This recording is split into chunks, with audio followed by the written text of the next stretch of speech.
Taneja sir, 1973 का साल और यही अक्टूबर का महीना जब एनर्जी क्राइसिस शुरू हुई, 50 साल बाद हम बैठे हैं अक्टूबर में ही। क्या इजराइल और हमास का ये पूरा कॉन्फ्लिक्ट एक नए एनर्जी क्राइसिस को जन्म देगा सर? नहीं, दिलचस्प प्रश्न है। देखिए, हमास की कोशिश क्या है, जो हमास के पीछे ताकतें हैं उनकी कोशिश क्या है? उनकी कोशिश ये है कि जो पूरा मिडिल ईस्ट, मध्य पूर्व का माहौल बदल रहा था, इजराइल सऊदी अरब बातचीत कर रहे थे, इजराइल यूएई बातचीत कर रहे थे। अभी दिल्ली में आपने देखा कि इंडिया मिडिल ईस्ट कॉरिडोर बनाने की बातचीत चल रही है, बल्कि दस्तखत उस पर हुए हैं और उस पर आगे काम हो रहा है।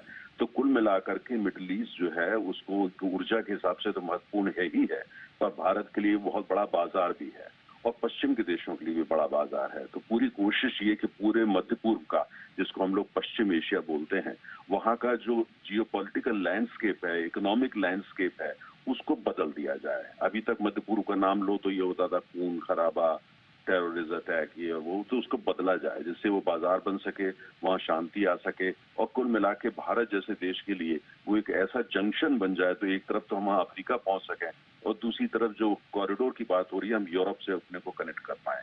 तो कुल मिला के हमास की कोशिश क्या है? देखिए, समझना होगा, हमास की कोशिश ये है कि ये जो नए नए प्रयास हो रहे थे, भारत भी कर रहा था, यूरोप कर रहा था, अमेरिका कर रहा था, सऊदी अरब जैसा देश आगे आके पहल कर रहा है, यूएई कर रहा है, इन सबको सैबोटाज करना, इन सब चीजों को ध्वस्त कर देना कि ये सारा कुछ ना हो पाए, जिससे कि जैसे जो इतिहास रहा है पिछले लंबे समय का, वही इतिहास बना रहे।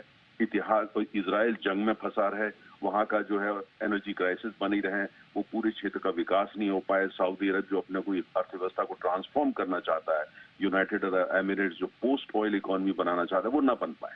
तो उनका ये है कि उनका, क्योंकि हमास जो है एक आतंकवादी संस्था है, संगठन है, उनका व्यू बिल्कुल अलग है, कंस्ट्रक्टिव नहीं है। उनके पीछे की ताकतें, उनके लिए बेसिकली उनके लिए बड़ा दुश्मन उनको अमेरिका नजर आता है, पश्चिम के देश नजर आते हैं। तो पूरी कोशिश उनकी है, हमको यही समझना है कि ये एस्केलेट हो।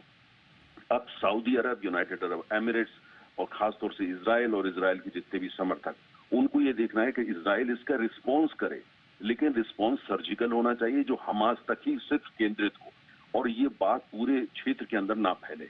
अगर ये मैसेज आने वाले 5-6 दिन में हो जाता है कि इजराइल जो है वो हमास को सबक सिखाएगा और जो भी है उसका इलाज करेगा, लेकिन ये एस्केलेट नहीं होने देगा और कहीं ना कहीं पश्चिम की ताकतें, खासतौर से अमेरिका, ये प्रिवेल कर पाए इजराइल के ऊपर कि इसको एस्केलेट ना होने दें, तो मुझे लगता है कि फिर ज्यादा चिंता का विषय नहीं है। जैसे आपने कहा, ये जो एक तरीके से 50वीं वर्षगांठ हो रही है कि जो वहां पे जो ऊर्जा तेल को लेकर के हुआ था, लेकिन मुझे ऐसा लगता है कि सऊदी अरब, United Arab Emirates, Bharat, Europe, America, पूरा विश्व लगभग काफी इसमें आगे बढ़ चुका है।